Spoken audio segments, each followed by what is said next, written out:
Station থেকে আমাদের বাড়ি পর্যন্ত পাকা রাস্তা আছে। 12 বছর ধরে তার সম্পর্কে আমাদের কাছে কোনো তথ্য নেই। শীতকালে গাছ থেকে পাতা ঝরে পড়ে। বহুদিন ধরে ছেলেটি জ্বরে ভুগছে। এই সেন্টেন্সগুলি ইংলিশে ট্রান্সলেট করার সময় কোথায় আমরা কোন প্রিপোজিশন ইউজ করব তা আজকের ক্লাসের মাধ্যমে দেখে নেব। তো welcome everybody, welcome to my channel to English coaching. সবাইকে বলবো প্রথম থেকে ক্লাসটি মনোযোগ সহকারে করতে।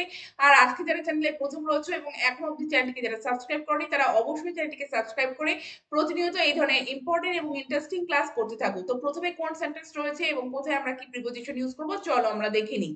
তো প্রথমে যে সেন্টেন্সটি রয়েছে সেটি হলো বহুকাল অবধি তোমার কাছ থেকে কোনো সংবাদ পাইনি। তো বহুকাল অবধি এই প্রিপোজিশন গুলো সবসময় তোমরা একটুখানি খেয়াল রাখার চেষ্টা করো। তো বহুকাল অবধি বা বহুকাল ধরে তোমার কাছ থেকে কোনো সংবাদ পাইনি সেন্টেন্সটিকে কিভাবে বলবো? We have not heard from you for a long time. We have not heard from you for a long time. তো দেখো অবধি বা ধরে বোঝাতে এখানে কিন্তু ফর এই প্রিপোজিশনটিকে ইউজ করা হলো, যে বহুকাল তোমার কাছ থেকে। এবং দেখো সেন্টেন্সটি কিন্তু প্রেজেন্ট পারফেক্ট টেন্সে লেখা আছে। হ্যাভ এবং হার্ড এই শব্দটি দেখে তোমরা দুটি শব্দ দেখে বুঝতে পারছো, এবং তোমার কাছ থেকে বোঝাতে যে তোমার কাছ থেকে সেটি হচ্ছে ফ্রম ইউ। পরের সেন্টেন্সটি দেখো, যে জন্মাবধি অমিত কলকাতা ত্যাগ করেনি। তো জন্ম অবধি অমিত কলকাতা ত্যাগ করেনি মানে কলকাতা কিন্তু অমিত এখনো বাস করছে। তো সেন্টেন্সটি কিভাবে বলবে? Amit has not left Kolkata since his birth.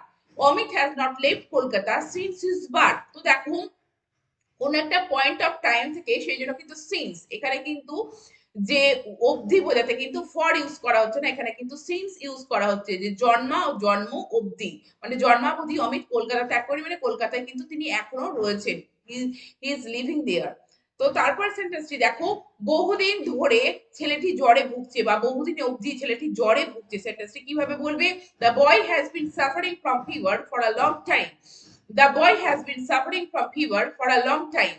তো দেখো যে বহুদিন ধরে বা এখানে অবধি বোঝাতে এখানে কিন্তু ফর ইউজ করে সেন্টেন্সটি লেখা হলো, ফর প্রিপোজিশন ইউজ করা হলো, এবং হ্যাজ বিন সাফারিং এই তিনটি ওয়ার্ড দেখে তোমরা বুঝতে পারছো যে সেন্টেন্সটি কিন্তু প্রেজেন্ট পারফেক্ট কন্টিনিউয়াস টেন্সে লেখা হচ্ছে, কারণ তার জ্বরে ভোগা যে শুরু হচ্ছে সেটা কিন্তু এখনো কন্টিনিউ হচ্ছে। সেই জন্য কোনো কাজ অতীতকালে শুরু হয়ে এখনো চলছে বোঝালে প্রেজেন্ট পারফেক্ট কন্টিনিউয়াস টেন্সে কিন্তু আমাদের সেন্টেন্সটিকে লিখতে হয় বা বলতে হয়।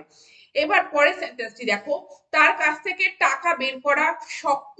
অর্থাৎ তার কাছ থেকে, থেকে শব্দটি তোমরা খেয়াল রাখবে এবার। তাহলে কিভাবে বলবে সেন্টেন্সটি? It is hard to get money out of him. It is hard to get money out of him. তো দেখো তার কাছ থেকে, তার কারোর কাছ থেকে যখন কোনো কিছু পাওয়া বোঝাবে সেখানে কিন্তু আউট অফ এই প্রিপোজিশনটিকে আমাদেরকে কিন্তু ব্যবহার করতে হবে, আউট অফ।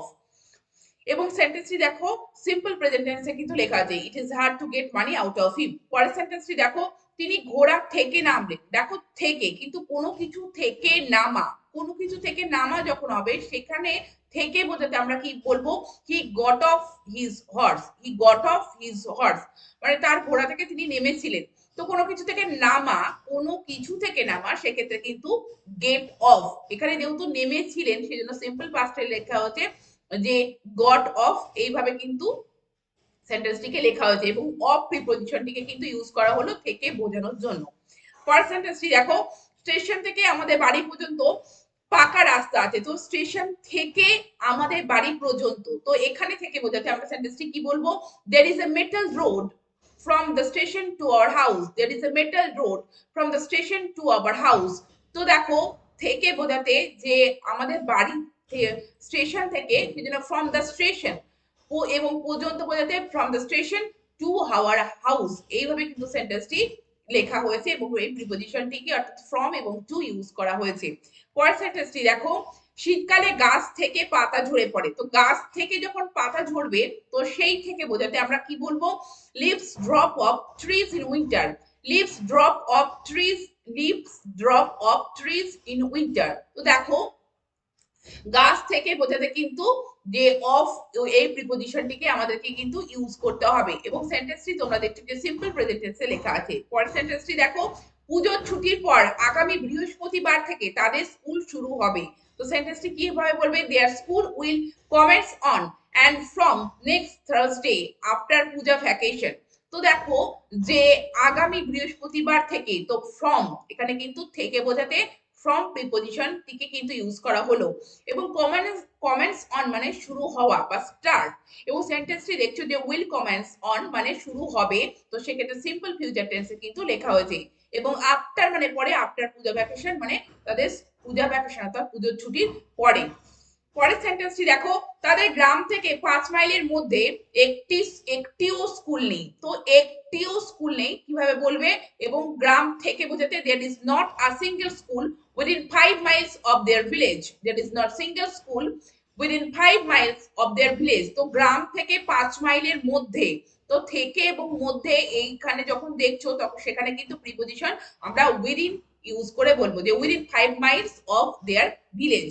পরের সেন্টেন্সটি দেখো, তার শৈশব থেকে আমি চিনি মানে ছোটবেলা থেকে তাকে আমি চিনি কিভাবে বলবে, I have known him since his infancy, I have known him since his infancy. তো সেন্টেন্সটি দেখো প্রেজেন্ট পারফেক্ট টেন্সে লেখা আছে, এবং দেখো সিন্স কোন একটা পয়েন্ট অফ টাইম থেকে, তার শৈশব থেকে আমি চিনি, সেজন্য সিন্স হিজ ইনফ্যান্সি, সিন্স এই প্রিপোজিশনটিকে ইউজ করা হয়েছে। পরের সেন্টেন্সটি দেখো, ছোটবেলা থেকে অতনু এখানে ব্যবসা করে আসছে কিভাবে বলবে, Atanu has been doing business here since his childhood, Atanu has been doing business here since his childhood। তো দেখো অতনু এখনো এখানে, অতনু ছোটবেলা থেকে ব্যবসা করে আসছে, তো সে যে ব্যবসা শুরু করেছিল এখনো করছে, সেজন্য দেখো প্রেজেন্ট পারফেক্ট কন্টিনিউয়াস টেন্সে লেখা হয়েছে। এবং তার ছোটবেলা একটা পয়েন্ট অফ টাইম থেকে বোঝানো হয়েছে, সেজন্য দেখো সিন্স এই প্রিপোজিশনটিকে ইউজ করে সেন্টেন্সটি এইভাবে বলা হয়েছে। পরের সেন্টেন্সটি দেখো, 12 বছর ধরে তার সম্পর্কে আমাদের কাছে কোনো তথ্য নেই। তো 12 বছর ধরে, তো ধরে বোঝানোর জন্য সেন্টেন্সটিকে কি বলবো, we have no information about him for 12 years, we have no information about him for 12 years। তো ধরে বোঝানোর জন্য এখানে ফর ইউজ করে লেখা হলো, এবং এখানে দেখছো সেন্টেন্সটি কিন্তু সিম্পল প্রেজেন্ট টেন্সে লেখা আছে। তো তোমরা দেখলে যে কত সহজে আমরা থেকে ধরে অবধি বোঝানোর জন্য within, of, in, within, of, তারপরে ফ্রম, ফর এই প্রিপোজিশনকে ইউজ করে প্রত্যেকটি সেন্টেন্স ইংলিশে ট্রান্সলেট করলাম। তো এই ধরনের সেন্টেন্সগুলি ইংলিশে ট্রান্সলেট করার সময় তোমরা এই প্রিপোজিশনগুলিকে অবশ্যই খেয়াল রেখে বলবে নিজেদের মধ্যে বা লিখবে। আর প্রতিনিয়ত এই ধরনের ক্লাস করার জন্য অবশ্যই চ্যানেলটিকে সাবস্ক্রাইব করে রাখবে। Thank you very much, thank you for watching this video.